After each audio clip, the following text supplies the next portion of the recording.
আমার প্রত্যেকটা ছবি কোনোটাই আসলে কনভেনশনাল ওয়েতে বানানো কোনো ছবি না। সো সেটাকে আমরা কমার্শিয়ালি যে ছবিটা ব্যবসা সফল হয় তাকেই কমার্শিয়াল বলি।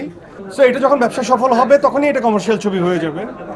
আপাতত it's a based on a true story, যেটা আমরা সেই ট্রু ভাইবটাকে রেখে গল্প নির্ভর ছবিটাকে আমরা বানাবো। এবং আমার কাছে মনে হয় যে এটা গণমানুষের ছবি।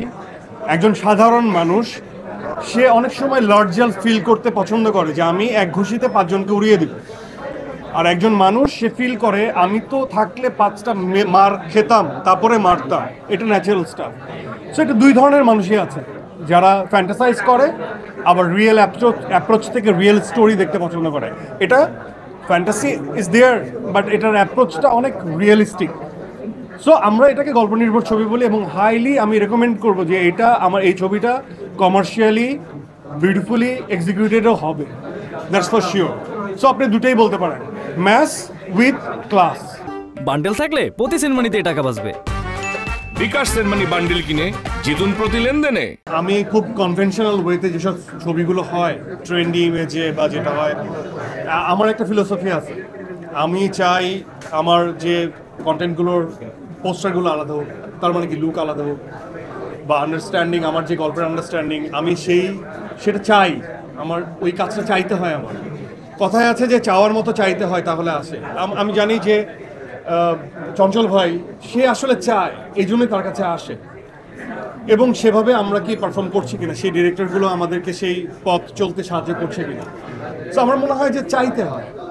সো এই দমটা আসলে সামগ্রিকভাবে একজন ডিরেক্টর চাইছে এই গল্প করতে, এবং সে হয়তোবা আমার প্রতি আমার একটা আস্থার জায়গা তৈরি হয়েছে, এই জন্য হয়তোবা সে চাইছে এটাতে আফরান সহ এটাতে পূজা চেরি থাকে এবং এটাতে চঞ্চল চৌধুরী থাকে। অবভিয়াসলি এই চাওয়ার কারণে এটা হয়েছে, এবং আমরা সেই একই ফেসে একই পথে বিশ্বাস করি। And at the same time obviously আমি তো একজন চঞ্চল চৌধুরীর ভক্ত, আমি তো তাকে অ্যাডমায়ার করি, অ্যাকনোলেজ করি তার পারফরমেন্স। সো এটা তো আমার জন্য একটা বড় ব্লেসিংস যে এটা আমরা একসাথে একই ছবিতে কাজ করছি, তাই না? সো আমার কাছে মনে হয় যে এগুলোর উত্তর কখনোই ভুল করেও কখনো মানে এটা খুশির সংবাদের থেকে অন্য কিছু না, এটা সবসময় সুখের। এবং আমার মনে হয় যে আমি কাজ করব, আমি একজন চলচ্চিত্রের কাছ থেকে অনেক কিছু শিখতে পারলাম। যদিও আমাদের নাটকে খুব কম কাজ করা হয়েছে, একটা সিরিয়াল করা হয়েছে মিলন ভট্টের, আমার মনে আছে আমরা ভাই চরিত্র করেছিলাম, এবং সেই সময় অনেক জ্বালাইতাম চঞ্চল। প্রথম সিনেমা করি তখন আমার ওজন ছিল 84। আমি যখন দ্বিতীয় সিনেমা করি দাগি তখন আমার ওজন চলে গেছিল 95, 97।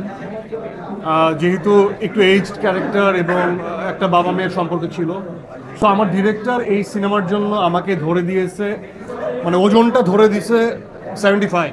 টোটাল ড্রাফট রেডি হওয়ার পর এই 1 মাসে এই 20 কেজির যে ধকলটা, এটা কোনো হিউম্যানলি পসিবল না। সো যে কোনো জায়গার থেকে এটা পসিবল না। তো আমরা তারপরে এই এফোর্টটা নিছি, নেওয়ার পর আমি 95 ছিলাম, রাইট নাও আমি 83। অলরেডি 12 কেজি ওজন কমেছে।